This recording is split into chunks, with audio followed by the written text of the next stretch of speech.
ஐயா ராதிகா அம்மா உங்க கூட சேர்ந்து வாழ்றதுக்காக சுவாமி வந்து துளசி பூஜை செய்ய சொன்ன காரணம் என்ன?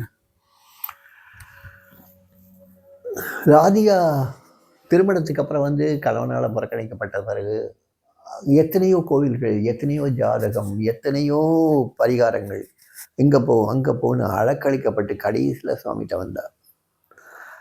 சாமிகிட்ட வந்ததுக்கப்புறம் இவ்வளவு காரியங்களும் பண்ணதுக்கப்புறமும் ஒன்றும் நடக்கலைன்னு ஒன்று சாமி அவர்கிட்ட சொல்கிறாப்புல, கூட்டு போனவங்கள்ட்ட சொல்கிறாப்புல, பார்த்தசாரதியை ஒரு தடவை பார்க்கணும் அப்படின்னு சொல்கிறாரு. பார்த்தசாரதியும் கூட்டு வர்றாங்க. கூட்டு வந்தவுடனே அவன்கிட்ட பேசுகிறாரு. அதுக்கப்புறம் பார்த்தசாரதியும் அவர் மேலே ஒரு சிரத்தையோடு அவர்கிட்ட அடிக்கடி வர ஆரம்பிக்கிறாப்புல.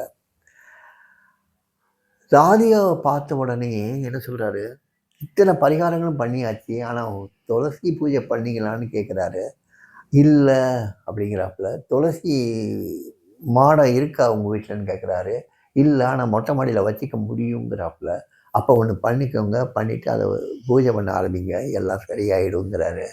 துளசி பூஜை பண்ண ஒரு துளசி செடியை வாங்கி அங்கே மேலே மொட்டை மாடியில் பிரதிஷ்டை பண்ணி அதை தினமும் காலையிலையும் மாலையிலையும் பூஜை பண்ண ஆரம்பிக்கிறாப்புல. அந்த துளசி செடி அந்த வீட்டுக்கு வந்ததிலிருந்தே அந்த வீட்டில் ஒரு சுபிட்சம் ஏற்படுது, ஒரு மாறுதல் ஏற்படுது.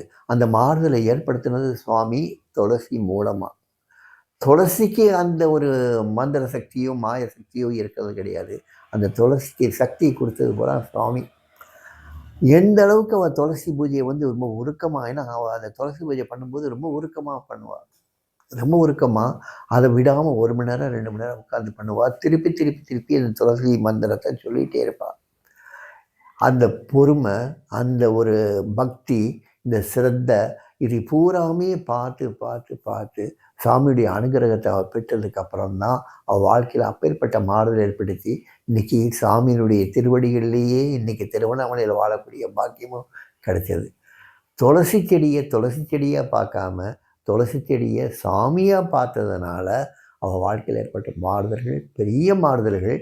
இன்றைக்கி அது கடைசி அவளை எங்கே சேர்த்துச்சுன்னா, ஆசைகளற்ற ஒரு உலகத்தில் அமைதியான ஒரு வாழ்க்கை, இந்த வயோதிகத்திலையும் கூட தனியாக வாழக்கூடிய அந்த மன பரிபக்குவத்தை கொடுத்து சாமியினுடைய திருவடிகளிலேயே வாழ்ந்துட்டு இருக்கக்கூடிய சக்தியை கொடுத்துருக்கார் சுவாமி. துளசி பூஜை அந்தளவுக்கு அனுகிரகம் பண்ணியிருக்கு. அந்த அனுகிரகம் பண்ணுறதுக்கு முக்கிய காரணமாக இருந்தவர் சுவாமி.